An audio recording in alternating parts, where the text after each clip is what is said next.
page has a quote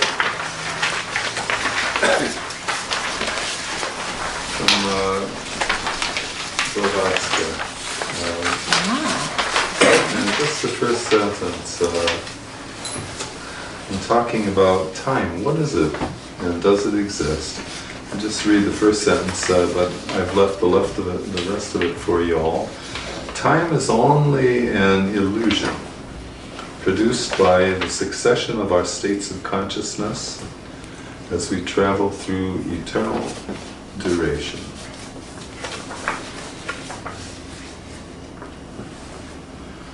So she says time is illusory, but that there are successions, that there are sequences.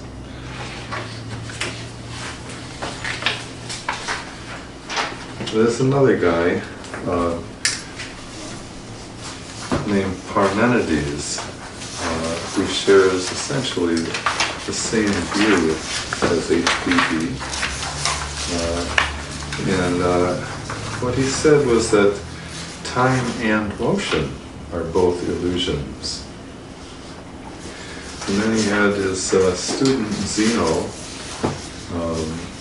produce some arguments to demonstrate the truth of his idea.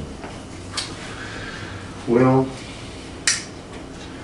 I'm just going to lay out some ideas. What I want to do is take an examination of the question of what is time. And I was quite surprised to find that it had been so important to so many people, because it seems rather self-evident to me that time exists. And here HPB says time does not exist.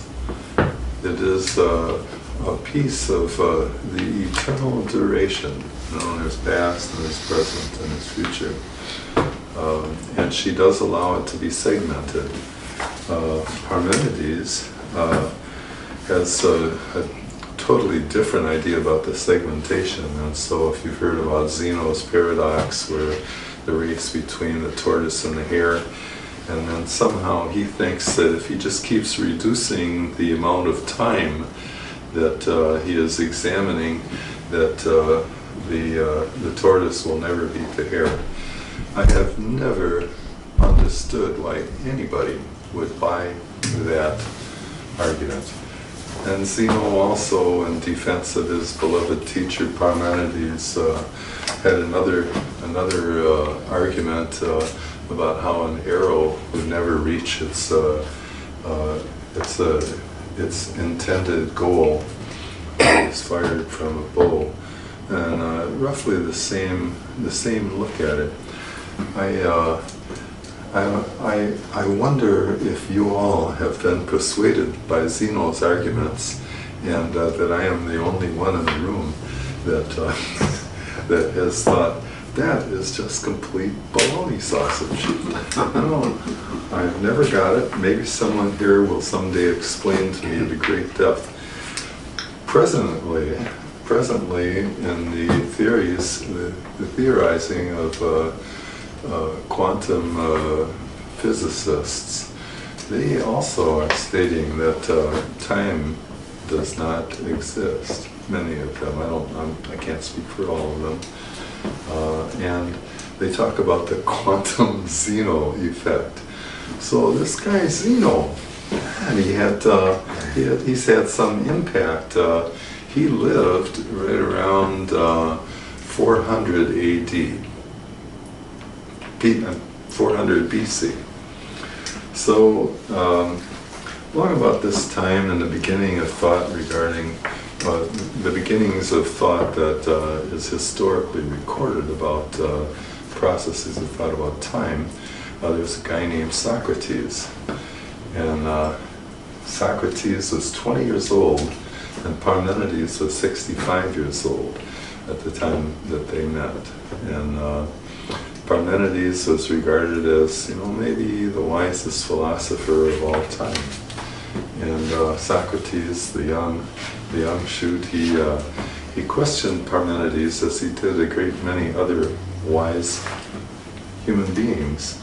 And his line of questioning is to lead the guy into admitting that there are inconsistencies and contradictions in his view. And Socrates was immensely successful in doing this. He never wrote anything. Plato wrote all of the dialogues. All of Plato's dialogues are reiterations of Socratic conversations with the wise men of the time. I was hoping that Socrates was going to make a fool of the old man, as I have been looking over Parmenides in the last couple of days. But alas, while he just destroyed the position of authority by a great many, matter of fact, seemingly every wise man that he interviewed and questioned led them into absurd statements. But Parmenides, this is the most difficult of all of the Platonic dialogues.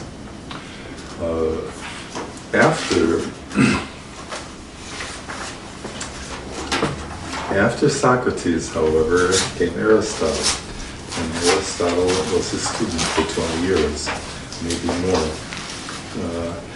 Interestingly, Plato disagreed with Parmenides and laid out the basis of what is, I think, more pervasive thought about time.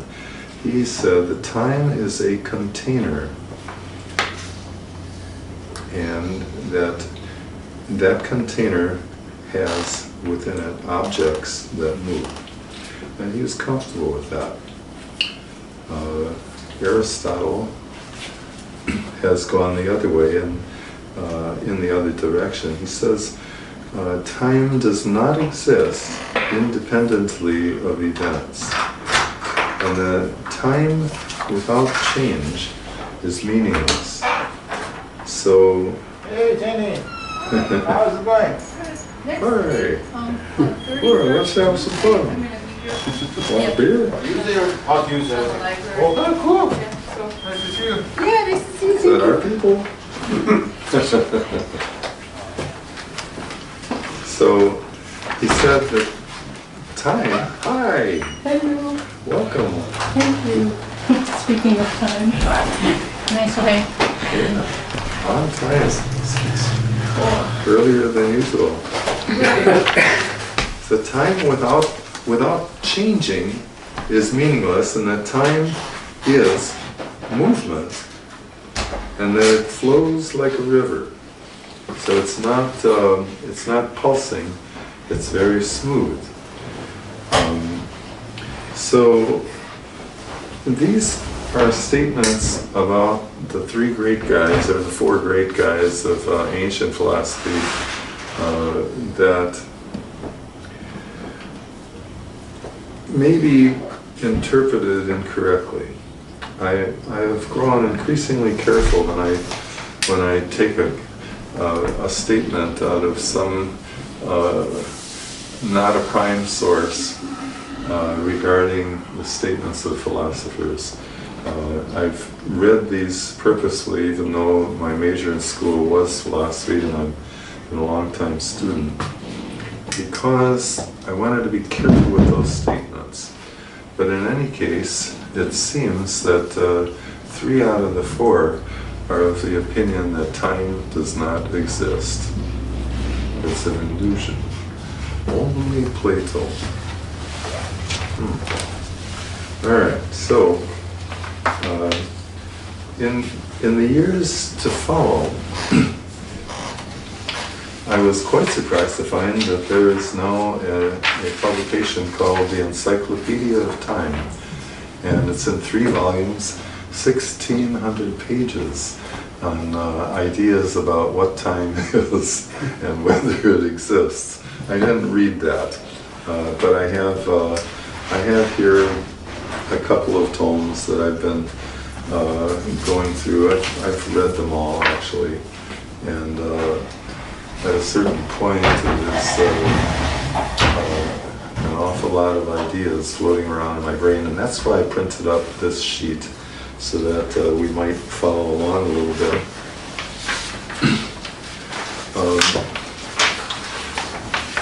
In terms of thinking about whether time exists or not, there are many people in our generations who have talked about drug experiences and about mystical experiences where, doing various practices, they and maybe we have entered into a state which is like utterly timeless. It is like time doesn't matter. It is like an emptiness of moment, and that it is an exalted state when we can experience timelessness.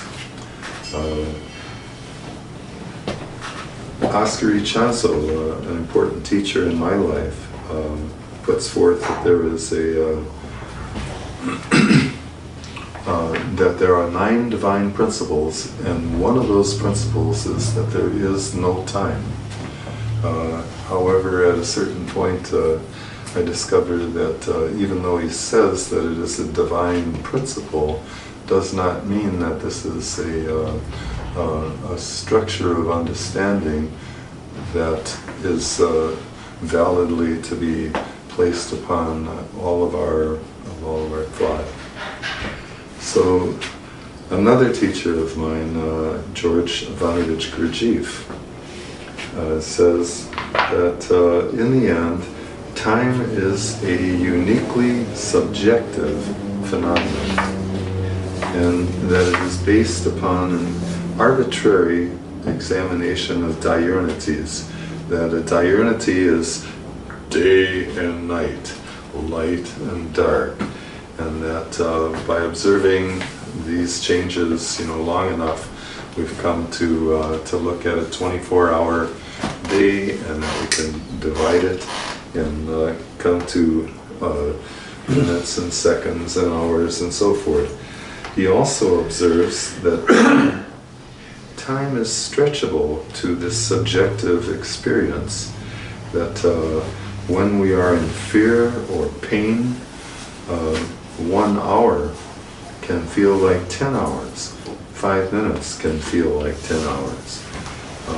And on the other side, moments of great happiness, a wonderful party that seems to go on forever, and it's 1 o'clock in the morning, and 3 o'clock in the morning, and 5 o'clock in the morning. You're having such a great time, and time shrunk. It was compressed. So the subjective observations of time show us that our perception of time changes quite a bit. Nonetheless, in the end, he says, he calls time the great hero pass, and that it is undeniable. So the ends of our lives come, and the heroes come and go, but time rules. And so even though he states that it is a uniquely subjective phenomenon, I'm looking at that and cognizing that he is not denying that it exists, but he's making some pertinent remarks about the nature of time. Here's a letter from Albert Einstein to the widow of one of his best friends who had just died, and the quote was, "As scientists, we know past, present, future is only a stubbornly persistent illusion." And I like to put that statement into context, that what he says he knows. He's saying that in order to help this woman endure the moment, that he wants to make a significant statement. He has made a lot of statements about time, and I think I've got a couple more coming up. One is that time is relative to the observer. This, again, does not deny the existence of time. And he observes also that gravity fields increase the speed of time. So what I'm doing here is I'm laying out the problem on this first page. I'm taking a look at observations that various very intelligent people have made in attempting to speak about time. F.A. Perner, in a long conversation last night, this is a top engineer, top electrical engineer for HP, said, you cannot measure time.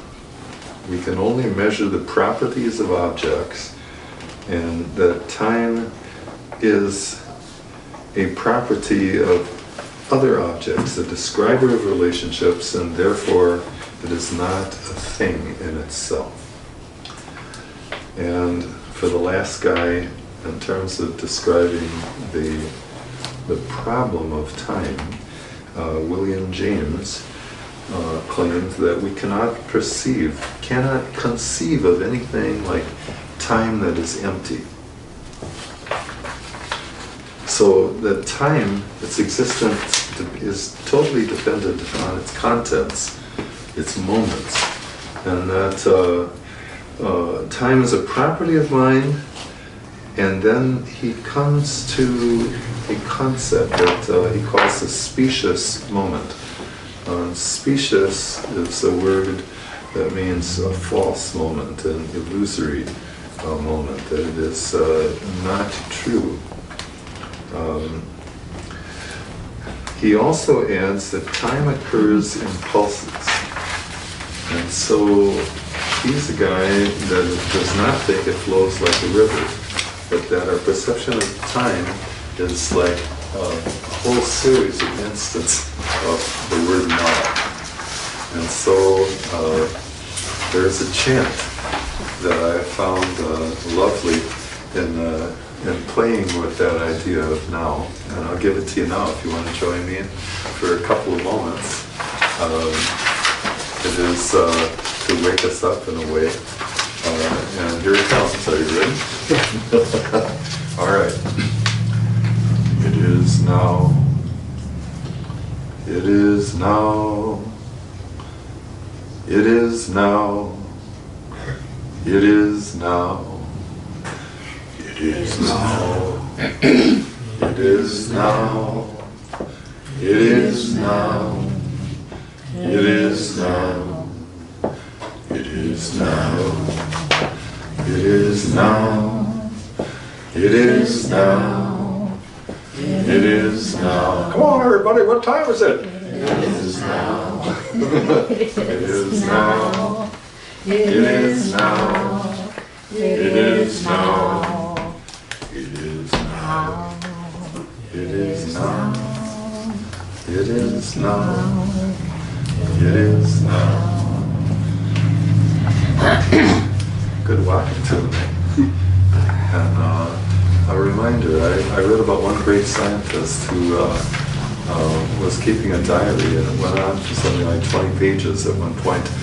And he writes, 2:14 a.m. I am awake. 2:19 a.m. I am much more awake. 2:35 I have finally discovered how it is to be awake. And then it goes on and on for 20 pages. He is representing it to himself that he is no longer going to be asleep in the world, that he is awake in the now. So we go on. I have some observations from a biologist standpoint. And I loved it. And this intriguing book called Why Time Flies. Why Time Flies was recommended to me. I can pass it around and just peek at it as you will. A guy named Robert Welker, he's married to the president of the Wisconsin Psychoanalytic Society.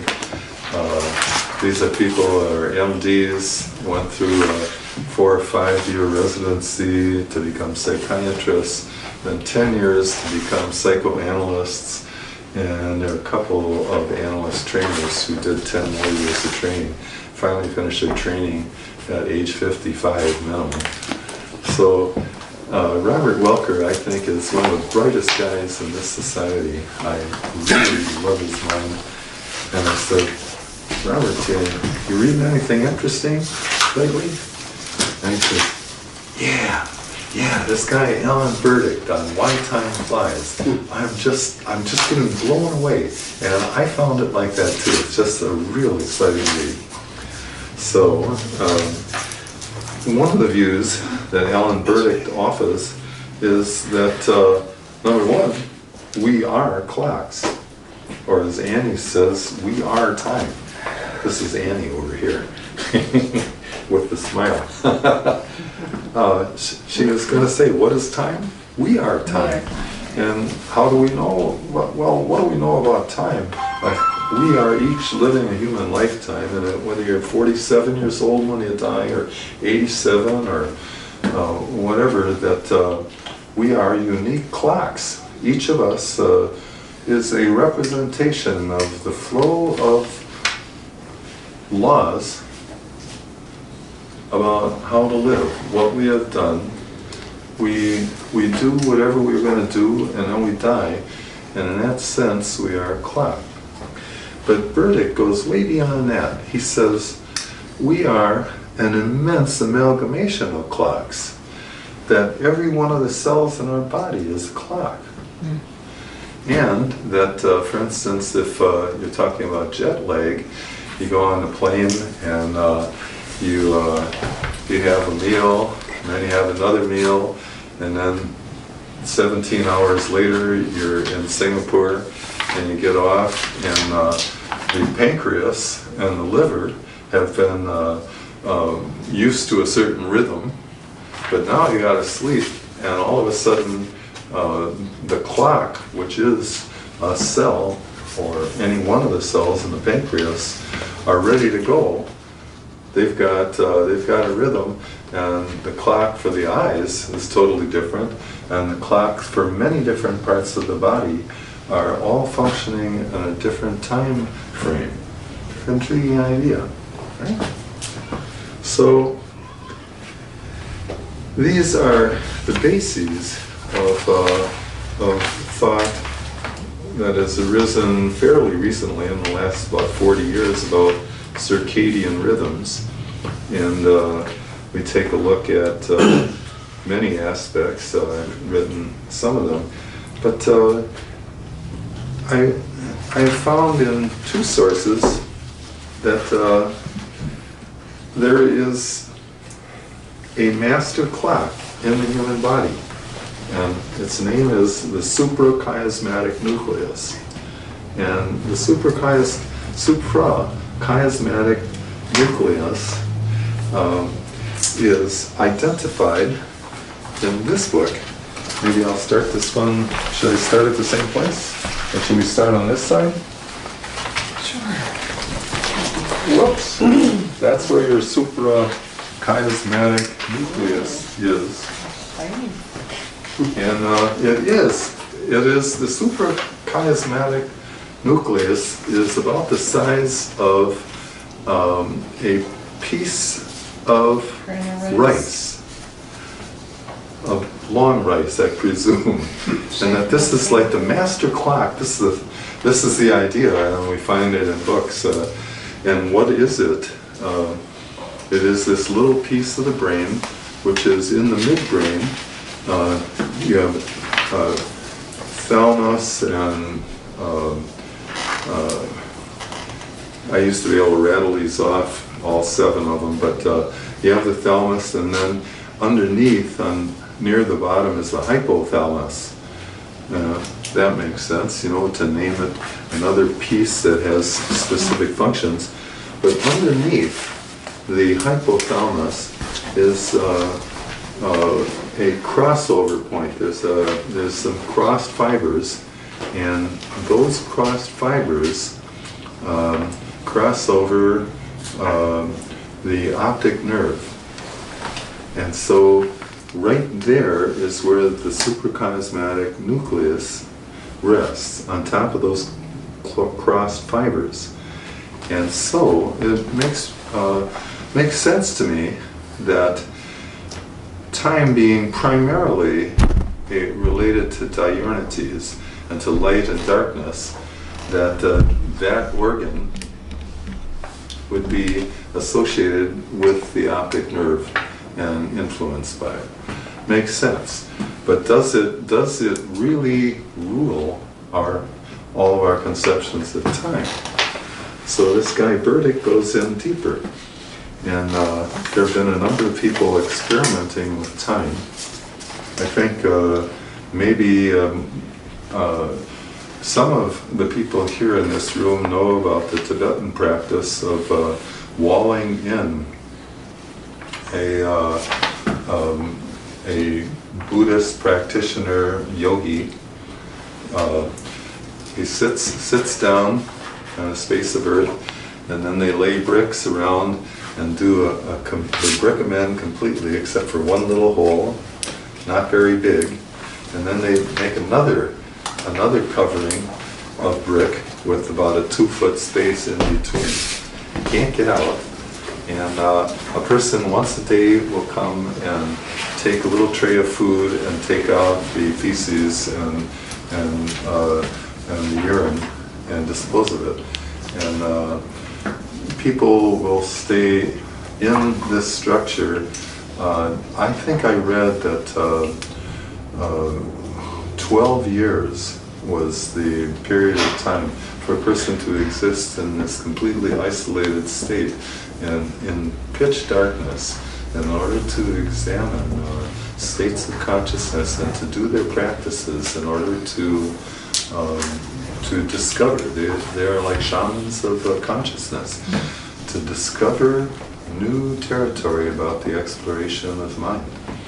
And so more recently there's a guy named Michael Siffre, a Frenchman, who not too many years ago, I think in 1978, chose to go down 100 feet beneath the earth, and where it's pitch black and totally quiet, but then he did have lights, and he had an exercise bike, and food was available to him, and whenever he wanted, he could call on a phone up to the people, but no one was allowed to call him. And he had electrodes on him all over his body, to measure different functionings of the body. And at first, I think for something like the first 15, 20 days, his circadian rhythms maintained the pattern, and was 24.2 hours per day. After about 15, 20 days or so, it went to like 27, 28-hour days. And then somewhere along in this process, he went to as long as 48-hour days, where he slept for 12 hours and stayed up for 36 hours. And at the end of this, at the end of 79 days, he lost all feeling in his hands, and he felt that he was going crazy. He lost his memory. Memory is associated with time. Processes of sequential understanding of events and watching things. And so he said, I quit. But then he didn't quit. He had said, I want to go down there for 200 days, or I think it was 170 days. And so when he was done with 170 days, he said, okay, I'm done, I did it. And they said, you think you were down there for 170 days? He said, you were down there for 200 days. Duh. So we're talking about rhythms in the body, about cellular patterns, about cellular clocks, and these observations will interest, I think, any of us who want to know more about what time is, there was a guy named John C. Lilly who talked about samadhi isolation tanks. His interest was more in achieving exalted states of consciousness by sensory deprivation. But again, consciousness and perception of time are intricately related. I think it goes that way. Wait, no. The explorations went on. You go to the land of the midnight sun, you go to the Arctic, and there are no nights for a period of time. It's always light. The sun dips down, you know, maybe it's still 8 degrees over the horizon, but it doesn't sink. And 8 degrees over, you got a lot of light. And more experiments in Antarctica. We are doing. Is that John Lilly that you're talking about still? No, John Lilly, only the center of the cyclone and the samadhi isolation tank experience. He did a bunch of stuff with dolphins too. He did stuff with dolphins, yeah. And also he was one of the first students of the Arika tradition of Oscar Ichazo. And a very bright, very articulate man. I respect The sensory deprivation tanks can be experienced in Milwaukee. It's called Float. And you could go there for an hour in the tank. And maybe you'll experience some heaven. You've done it? Not yet. I just happened to go by one the other day looking for a place. And it said, it is in my to-do list. You're gonna do it, right? Yeah. Maybe you do it for an hour. Yeah. And some people really love it. And then you'll report back to us. What's that? You'll come back and report to us what that Oh, was yeah, like. I could. Well, if anything spectacular happens, if I fall asleep and I wake up, I go, oh, nothing happened. Well, that was Timeless, nice. a timeless state. They did a Simpsons episode on it, Oh. and yeah, Homer went in it and saw all kinds of crazy stuff. Well, I've done this samadhi isolation tank quite a number of times, and I did not experience any particularly exalted thing. I remember I paid $50 to do it with the brother of the guy that owns hooligans, and he had the unit and he thought he was going to make some money on it. And he was very polite, you know. I took a shower, I lay down in this thing, it's 8 inches deep and with 800 pounds of Epsom salts, and I'm floating on the top, and I get it, and he says, okay, and then he closes the door. And then I'm laying there and I'm thinking, okay, yeah, this is interesting. I'm floating, but it's not a real comfortable float, you know, and if I drop my butt too far, then I hit the bottom. So I keep it over my ears, and I'm hearing my breathing, and the tank is surrounded by like 8 or 12 inches of styrofoam foam, you know, so it's quiet, it's dark, the water is 93.8 degrees. It's a little cooler than the 96.8, but we warm up a little space around it. It's better than sweating in there. And after what seemed like kind of an unendurable period of time, I thought, God, I wonder if an hour has gone by. No, it's probably only a half hour. It was maybe only about 8 minutes. And I'm thinking, I don't know this guy. You know, what if he put a lock on it? He just decided to leave me in there, you know. And then 6 months later, they find my flesh. I was having some paranoid fantasies, I tell you. And then I thought, oh, I did hear a bell at a certain point. And I thought, oh man, now I can get out of here. But no, the great Dick Yahr, I have to stay in here longer now because otherwise he'll think I'm chicken shit. So I stayed in about what maybe was an extra 20 minutes. And he came down and he said, how are you? I said, oh, I'm fine. I didn't want to do it again for a long time, though, I'll tell you. I had scary thoughts. And now they have a big business. So I hope I didn't do anything to your suggestibility. Go ahead, do it. Make Well- sure you trust the people. The modern ones have the Right. right temperature. They play this ambient music. They have like a purple color. It's fairly large. You don't even have to close it all the way. It's a big kind of cocoon, and you do float. And Did you do it? yeah, and then they give you earplugs and eyeglasses, and you cover because it's salt water. And how long were you in it?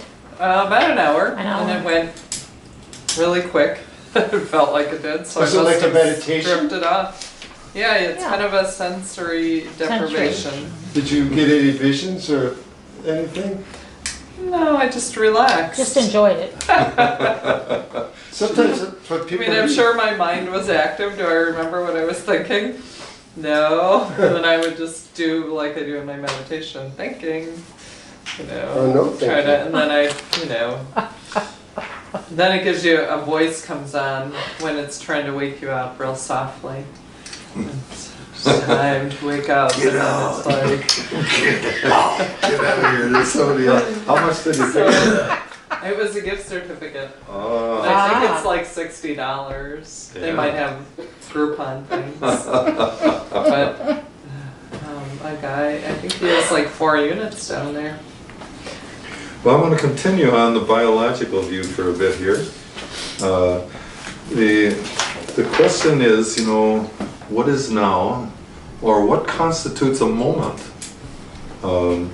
They talk about little infants, for instance, that a moment, based on various psychologists' observations and thoughts, a moment for an infant often lasts 5 to 9 seconds.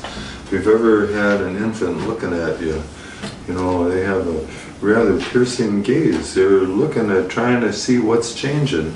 And some people are even unnerved when you discover just how intently a little one will look at you. And they don't focus on the mouth, they focus on the eyes. They're reading their eyes. So a moment for an infant might be 5 to 9 seconds. A moment for a human being can be quite variable. And there are people, there's a guy named Warren Mack who is doing some experiments which contributed to what he calls a pacemaker accumulator theory, in which he subjects human beings to sequences of clicks. And gradually you take it up to 5 clicks a second, and then observe some effects, and then you can do experiments and subject them to 25 clicks a second. And what happens is the rapidity of the activity of this human, their mind and their body and their emotions is increased. So it is another way of modulating the sense of time, and looking at what's happening with the beats in modern day music, popular music, and the effects on our culture, the rushing that's going on. We can see that there is a cultural impact on our perception of time, which has been impinging on our lives. There's the definition of a moment. The Blickfield theory was another one. The Blickfield theory is a Blickfield is identified as a short interval in which impressions fuse into a sense of now, and that the unit is a perceptual moment. There are also neural theories, and there are different kinds of nerves. The striatal nerves branch off more than others. So instead of a neuron attaching to 2 other nerves, a striatal nerve hooks up with around 30,000 other nerves. And that the striatal nerves in attempting to find a basis for an objective view about what time is, there have been guys interested in the striatal nerve sequences or pulses, and they found that there were beat frequencies where you put where you put two frequencies into the same area, the same vicinity structurally, and at a certain point you hear a beat. Bob knows probably more about that than anybody else. If I'm in a room, there's a natural resonant frequency, and there are resonant structures in the brain. So one time on a night hike, we had 5, 6, 8 of us doing very high-pitched toning, and we go start low, go high. So it would be, am I going to freak anyone out upstairs? Tell me to back off if I do, if you think that it would be inappropriate. But we go.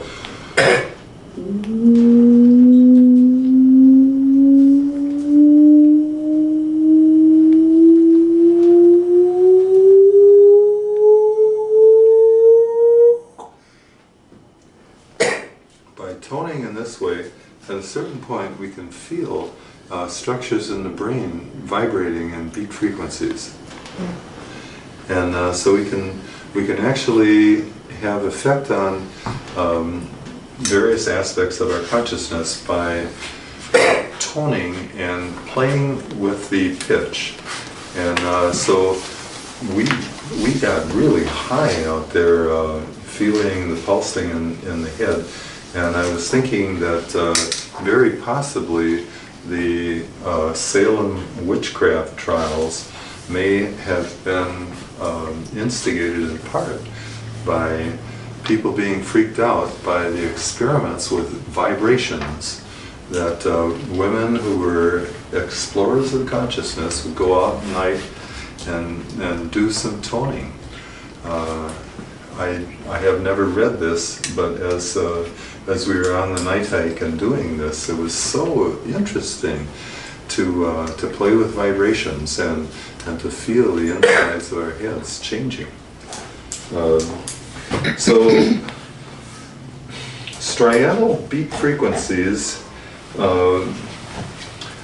there have been some regularities found, and it was like at 10 milliseconds that there was a regular beat frequency that occurred in the striatal neurons.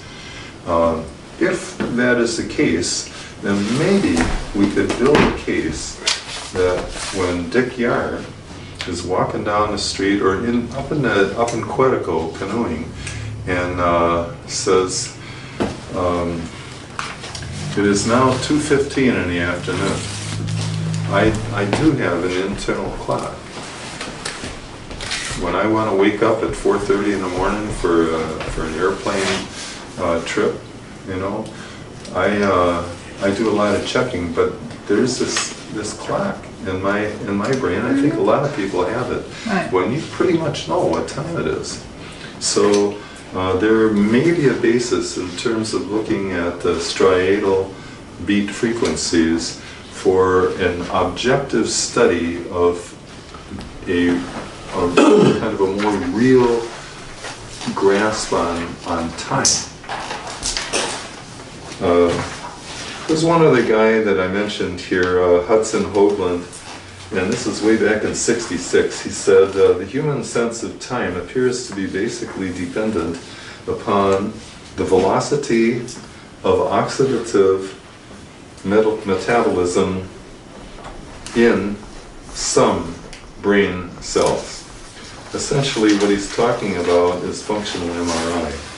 And you probably are aware of the stuff that Richie Davison is doing up in Madison, where he's taking lamas, Tibetan lamas who have meditated no less than 10,000 hours, put them in a functional MRI, which makes lots of noise. There's clanging and very, very great distractions, but they are capable of concentrating for long periods of time on various ideas or structures in their heads, and then this machine would measure how much oxygen is being used in each part of the brain, you know, relative to thinking about their first sexual experience, if they ever had one. So these llamas, you never can tell about them. It reminds me about, you know, my first sexual experience. I tell you what, there I was, you know, and it was dark, and I was all by myself. But anyway, I digress.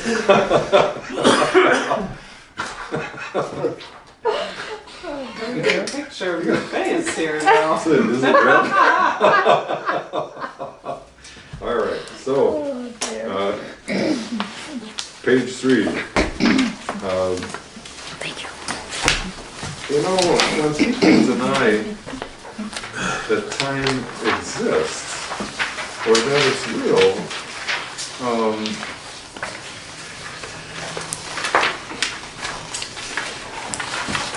I gotta wonder if they also think that memory doesn't exist, or that sequences cannot happen, or rituals can't be constructed, or as Parmenides says, there is no time and there is no movement. You know, these are and the question of neural latency. That there have been some more experiments done.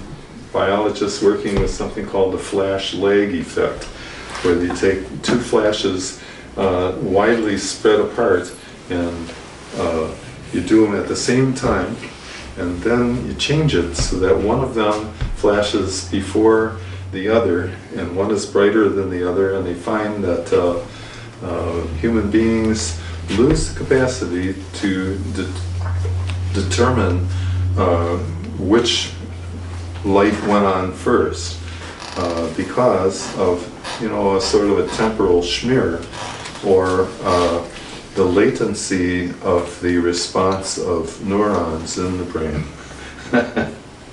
So if you want to talk about vibrations or waves, you know, do they require the existence of time?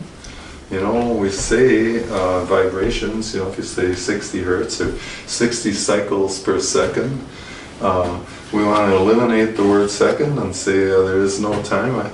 I got chitch with all of this, you know. I really, I presented, you know, a whole bunch of people, very, very wonderful thinkers who think time doesn't exist, and I'm going, I think they're wrong. So, I have an opinion that I had before I started doing my research for this project, and my theory is that time exists, and that it exists as another category of undeniable reality. That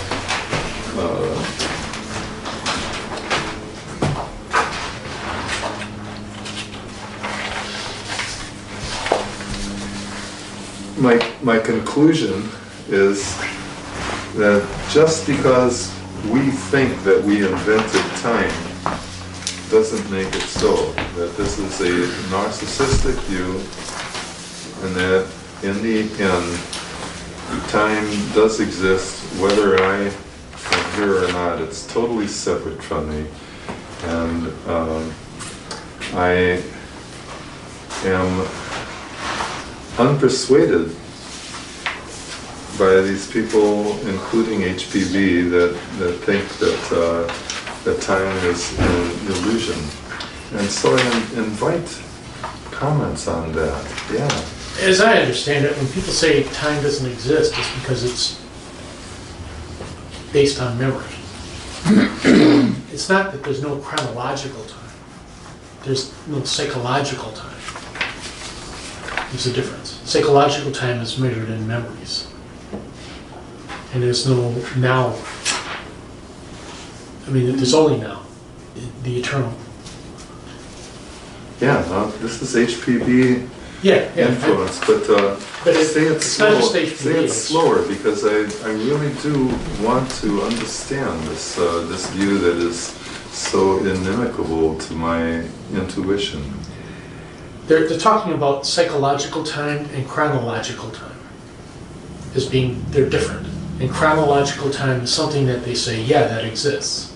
There is a yesterday, or today, or tomorrow. There's 10 minutes from now, 15 minutes from now. That exists. But as beings, we are only aware of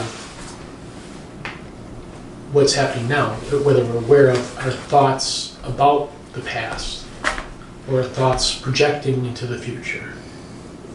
That is a sense of psychological time, and that isn't real. So there's that distinction that they draw that can be confusing because they go by the same name, time. So you want to say that there are two kinds of time. One is No, psychological and one is chronological. And the psychological one is false. And that It's one false. is It's based on memories. illusion. So one is It's an illusion, yeah, it's an illusion. objective and Objective, measurable. when you say objective time, you usually mean chronological time. Right, psychological would be also Subjective. emotional, which Emotional, means it could mental, be stretched, as he was talking before. Time is putty. And that would be under the realm of psychological, which is very malleable and changeable, where it's an illusion, chronological. that's why it can be changed so easily. Bob, you had Yeah, there are a couple things. First of all, there is one very interesting Law and Order section in that TV program, Law and Order. And there was a guy who had just gotten out of jail, and he was in isolation in jail for quite a long period of time. Okay? And so he went and committed a crime, and so they put him on trial, and so he says it's because of I was in jail. See? So the detective in isolation, so one of the detectives says, well, I'm going to go in jail, the weekend is here, I'll go in and sit in jail in isolation. And the way he did for God knows how many years, you know. And so they put him in jail, the lights never changed, and every once in a while, a tray of food would be pushed through a slot in the door, and that was the extent of it. So he did exercises, you know, and so on, and he tried to keep himself going, and he was beginning to crack up a little bit, and so it was supposed to be just over a weekend. So then the guy comes over, come on, it's time to let you out. He says, why the heck did you keep me in here for a whole week? And the guy says, it wasn't a whole week, it was just a weekend like you wanted. But it was enough to you know, crack him up and whatnot. And he just lost track of time, see, so to speak.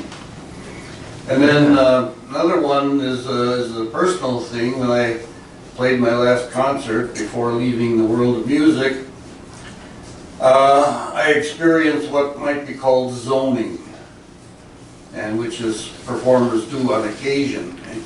And so my concert, I played the Liszt Sonata in B minor, which takes 30 minutes to play. And I worked on it for a year, and I had it in good shape, you know. And I played the first half of the program, that went pretty good. And then I started on this, I played the first few notes, and then sometime later I played the last note. And to this day I can't remember playing the whole thing.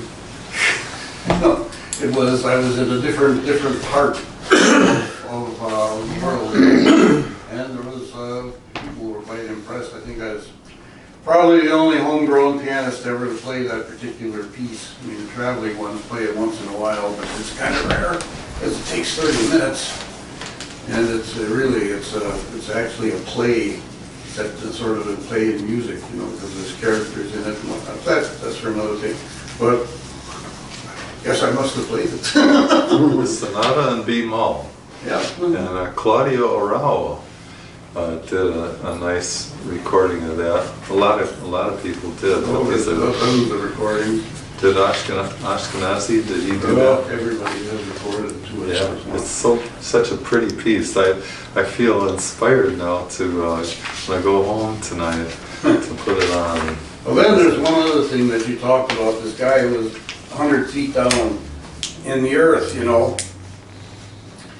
And over the last 30 years, I've been researching this healing business, trying to make it workable for more people, because there's a lot of what I call mystic mumbo jumbo going on, which I tried to cut my way through that, and then of course we have the physicists now, and even though it's quantum mumbo jumbo.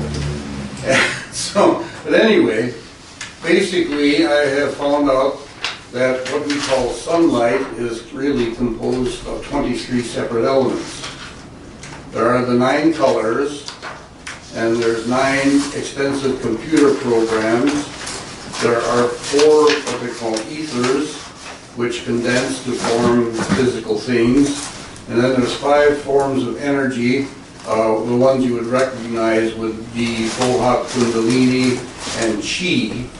That's the only name you can get to that one. There's 2 other ones, Kimi and Dayad, which are in there also. I don't know exactly what some of these things do, but they are the propulsive forces to move things around.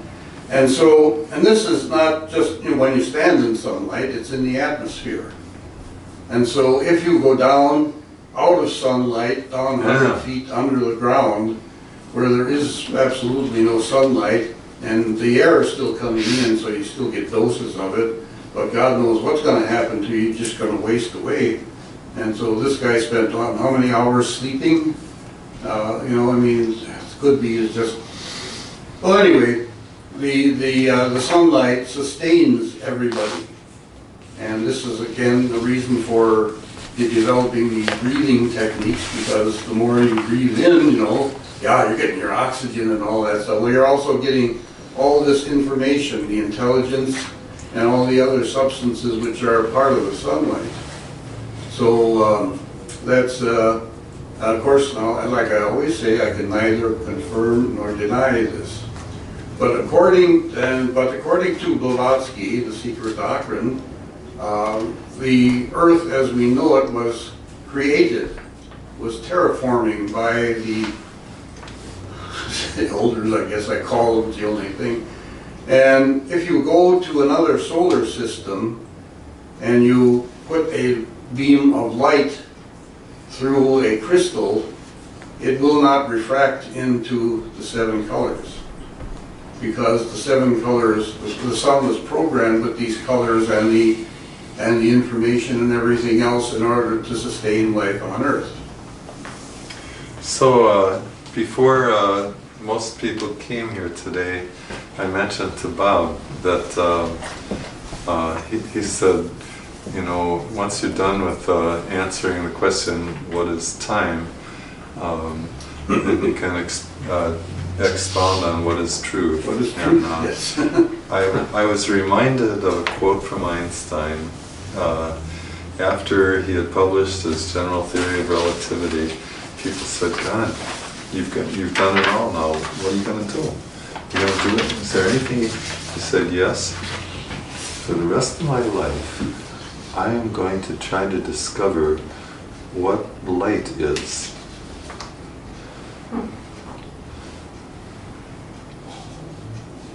So there was the, what was it, Akhenaten, who was the sun god of his time, and he was quite truthful, you know, just, hey, everything we have depends on the sun.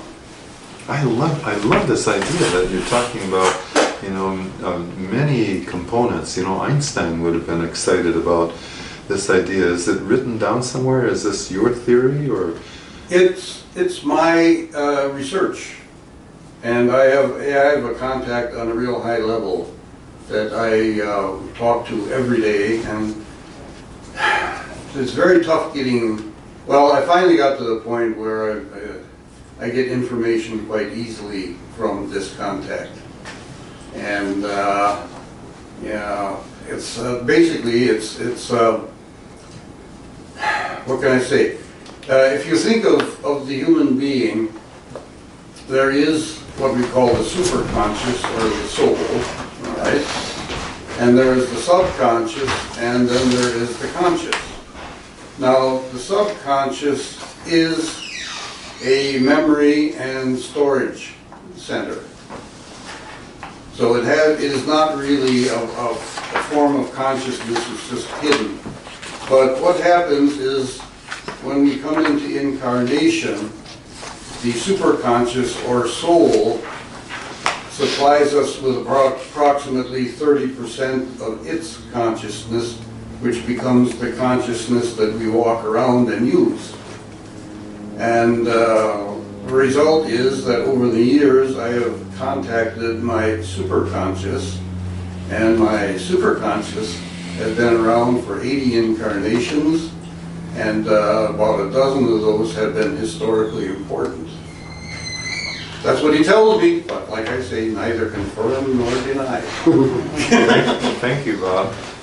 Are we out of time? Did we reach the magic hour? Well, I'd like to respond.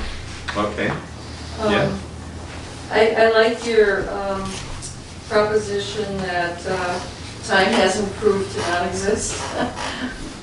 I thought on the first page, this Peener guy, who says time is a property of other objects, and so it's not a thing in itself, and therefore it's not a thing. Yeah. And as a computer programmer, I can tell you that's just an argument for computer programming. You know, that a property is not an object. And so therefore we can't program a command to that non-object or something of that nature. But it really doesn't go beyond the domain of computer programming, this particular argument. To say that because it's a property of an object, it's not an object. Okay, but it's not. It doesn't really achieve anything philosophically. It's you know, to make a statement that time exists or doesn't. Mm-hmm. Yeah. So it's not exclusive. Yeah, and I think Bob's comments are so very interesting because in all of this, and even the books that he brought, nobody's mentioned music and the whole idea of pulse and rhythm and movement and motion that time participates in, or you know, that may be a property of time. But and I have no answer to that. But and that's another way we experience time. Yes. For sound, not just that new word you introduced to us. Oh, can you repeat that concept, that word? The suprachiasmatic nucleus. Right, the Chiasmatic nucleus. Yeah. There's a, I Right? think it's not an uncommon experience in a car crash for time to slow down or seem to slow down. Yeah. We did an experiment with that on Radiolab on public radio, in which they took people and hooked them up. Like, I only caught the end of the program, but a particular device that dropped you down so far, so fast, that you thought you were going to die. And it was all done safely. It was kind of like a Disney ride or something, but with that experiment. And they had people kind of look at the digital watch to see, well, time slows down and we'll see if I can read, you know, the clock go by and stuff like that, which they could not. It seemed that the conclusion was that the slowing down of time had a lot more to do with memory and what was going on at the time. I would like to look that up and see more of that, but I was fascinated that what you just said was something that they had a Radiolab on public radio. When it shows, they were just talking about this guy was using experiments in that to see does time really slow down. We think it does when that happens, because I've experienced that. Yeah. Well, don't they say that if you're in a spaceship and you travel at very rapid space, like Star Trek type stuff, that your clocks don't hold properly. They do, but they slow down slow relative down, to yeah, a stationary observer. Yeah, they slow down or something. So I don't know. I read that a while back, and I've lost. But the effects are not realizable in technology today. Yeah. But the actual slowing down of an accident is psychological time. It's based on memories. Yeah, psychological time, that's it. You know, there's the story of the guy who was abducted on an alien ship, and the alien goes, looks at the guy's watch, he says, "What is that?" "That's a clock that tells time." And the alien's response was, "What is time?" Yeah. The funniest one that I've ever heard, the funniest little thing is this movie, The Gods Must Be Crazy, where they have this guy from the Australia, what do they call him out? Outback. Aborigines? Aborigines, yeah. And he gets arrested, and they start to take information. It says, "How old are you?" And he says, "I don't know." "No."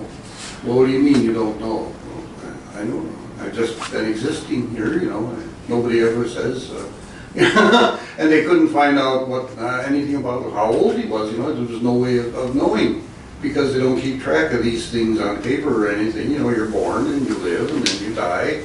So he couldn't come up with an answer for that.